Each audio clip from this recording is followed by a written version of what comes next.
Cycling சீரிஸ்ல டே 3 வேற லெவல்ல போச்சு. கிட்டத்தட்ட 1-2 இல்லங்க 10 பிரிட்ஜ் நான் கிராஸ் பண்ணிருக்கேன். ஓவராலா நம்ம எவ்வளவு தூரம் ரைட் பண்ணோம், நம்ம கூட யாரெல்லாம் வந்தா, ரைடு எவ்வளவு சூப்பர் ஃபன்னா போச்சுன்னு பார்க்கலாம். இன்னைக்கு மார்னிங் சீக்கிரமாவே எழுந்துட்டேன். ஃப்ரெஷ் அப் ஆகிறது எவ்வளவு முக்கியமோ அதை விட ஒரு ஸ்போர்ட்ஸ் மேனுக்கு முக்கியமான விஷயம் இருக்கு. அதுதான் ஃபுல் பாடி ஸ்ட்ரெச்சிங். நீங்க எவ்வளவு பெரிய ஸ்போர்ட்ஸ் மேனா இருங்க, ஒரு 10 நிமிஷம் ஸ்பெண்ட் பண்ணி உங்க பாடியை ப்ராப்பரா ஸ்டிச் பண்ணலன்னா வரக்கூடாத பெயின்லாம் வந்துரும். ஸோ ஸ்ட்ரெச்சஸ் முக்கியம் பிகிலு. இன்னும் நம்ம சைக்கிளிங் ஜெர்சி வாங்கல. இன்னைக்கு வா பண்ண போறது ஒரு ஃபுட்பால் ஜெர்சி. லைஃப்ல ஃபர்ஸ்ட் டைம் நான் ஃபுட்பால் ஜெர்சி வா பண்றேன். இது என்ன மேட்ச் என்ன டீம்னு எனக்கு தெரியாது, பட் பார்க்க நல்லா இருக்குல்ல. அது மட்டும் இல்லாம நம்ம ஃப்ரெண்ட்ஸுக்கும் நம்ம 2 ஜெர்சி கிஃப்ட் பண்ண போறோம். அது என்ன கதைன்றத வீடியோ நடுவில் சொல்றேன். மறக்காம சன்ஸ்கிரீன் எடுத்துக்கலாம். வாட்டர் பாட்டில் எடுத்துட்டு வாழைப்பழத்தை சாப்பிட்டுட்டு ஹெல்மெட்டை போட்டு சைக்கிளை தூக்கிட்டு கிளம்பிடலாம். டைம் கரெக்டா 5:56 ஆகுது. அண்ட் ஃபர்ஸ்ட் டாஸ்கே பாடி பிரிட்ஜ் ஏறும் போதும் இறங்கும் போதும் வீடியோ ஷூட் பண்றது ரொம்ப கஷ்டம். இருந்தாலும் ட்ரை பண்றேன். இங்க இருந்து 7 கிலோமீட்டர் டிஸ்டன்ஸ்ல மாதாவரம் பஸ் ஸ்டாண்ட் கிட்ட நம்ம ஃபர்ஸ்ட் ஃப்ரெண்டை பிக்கப் பண்ண போறோம். ரோடு ஃபுல்லாவே கொஞ்சம் இன்க்ளைனா தான் இருக்கும். அண்ட் அது மட்டும் இல்லாம இந்த 2வது ஃபிளைஓவர் பாருங்க எவ்வளவு பெருசா இருக்குன்னு. 2 ஃபிளைஓவர் கிராஸ் பண்ணி ஃபர்ஸ்ட் பாயிண்ட் மாதாவரம் மாசா ரீச் ஆயிட்டோம். இங்க வெயிட் பண்ற அந்த ஃப்ரெண்ட் யாருன்னு பாத்தீங்கன்னா கார்த்திக். இஸ் மாடல்,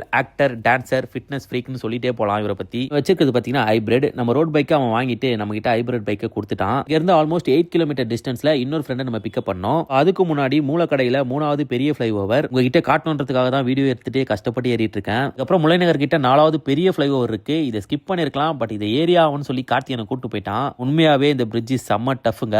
அதுக்கப்புறம் பேசன் பிரிட்ஜ்னு ஒன்று வரும், அதை நான் கணக்கே எடுத்துக்கல. ஒரு வழியா நம்ம அடுத்த ஃப்ரெண்டோட லொகேஷனுக்கு வந்துட்டோம். அந்த ஃப்ரெண்டு வேற யாரும் இல்ல, நம்ம கிறிஸ்துவ பிள்ளை பெனிட்டிக் தான். பென்னை பிக்கப் பண்ண கையோட 5வது பெரிய பிரிட்ஜ் மின்ட் பிரிட்ஜ். பென்னு கிட்ட இருக்கிறது பெரிய மவுண்டன் பைக். இதை யூஸ் பண்ணி அவன் பிரிட்ஜ் ஏறுறது பெரிய டாஸ்க் தான். நெக்ஸ்ட் ராயபுரத்துல ஒரு குட்டி பிரிட்ஜ் இருக்கு, அதை நான் கணக்கு எடுத்துக்கல. அதுக்கப்புறம் 6வது வரவன் தான் ஹார்பர் பிரிட்ஜ். நம்ம சென்னை போர்ட் அப்படியே பார்த்துட்டு இந்த ஃபிளைஓவரை நம்ம ஜாலியா ஏறி இறங்கிடலாம். இதுக்கப்புறம் ஒரே ஸ்டேட் தான், பாரிஸ் கார்னர், ரிசர்வ் பேங்க், அதுக்கப்புறம் பீச் ரோடு. முக்கியமா இந்த மாதிரி கைவிட்டு ஓட்டாதீங்க. நான் வீடியோக்காக ஜஸ்ட் பண்றேன். இது ஸ்கில் தான், பட் சேஃபா ஓட்டுங்க. ஃபைனலா நேப்பியர் பிரிட்ஜ் வந்தாச்சு. அண்ட் பீச் கிராஸ் பண்ணி பட்டினப்பாக்கம் தான் நம்மளோட எண்டு. பட்டினப்பாக்கம் ரோடு வந்து காலியா இருக்கு. ஸோ ஜாலியா ரைட் பண்ணி ஃபினிஷ் பண்ணிட்டோம். அதுக்கப்புறம் ட்ரிங்க் இன்னைக்கு டீ காஃபிலாம் எதுவும் குடிக்கல. சைக்கிளிங் வந்தாலே இதுக்கப்புறம் இளநீ தான் குடிக்கணும்னு முடிவு பண்ணிட்டோம். அதுக்கப்புறம் நம்ம பசங்களுக்கு சர்ப்ரைஸா அந்த ஃபுட்பால் ஜெர்சி எடுத்து கொடுத்தேன். இது எதுக்குன்னு பாத்தீங்கன்னா நம்ம ஃபாலோவர்ஸ் ஒருத்தர் ஆன்லைன்ல ஜெர்சி சேல் பண்றேன், ஹெல்ப் பண்ணுங்கன்னு கேட்டாரு. அவருக்கான ஹெல்ப் தான் இது. உங்களுக்கு ஃபுட்பால் ஜெர்சிஸ் வேணும்னா ஒரு பேஜை டேக் பண்றேன், ட்ரை பண்ணி பாருங்க. இது எந்த ஒரு பெய்ட் ப்ரமோஷனும் இல்ல. அதுக்கப்புறம் பேக் டு ஹோம் கிளம்பிட்டோம். வரப்ப வேற ரூட். ஆனா 7வது பிரிட்ஜ் சென்ட்ரல் பிரிட்ஜ். இது எவ்வளவு ஆயிட்டுன்னு உங்களுக்கே தெரியும். சென்ட்ரல் வந்து அப்படியே வால்டெக்ஸ் ரோடு எண்ட்ல வந்து பென்னு வந்து விடை பெறுகிறான். பென்னுக்கு ஒரு பாய சொல்லிட்டு அகைன் நாங்க இப்போ ஒரு 8வது ஃபிளைஓவர் ஏறணும். அதுக்கப்புறம் வந்த ரூட்லயே 9வது மூலக்கடை ஃபிளைஓவர். இதுக்கப்புறம் கார்த்தி விடை பெறுகிறான். இதுக்கப்புறம் நான் வந்த ரூட்லயே அகைன் எனக்கு 2 ஃபிளைஓவர் இருக்கு.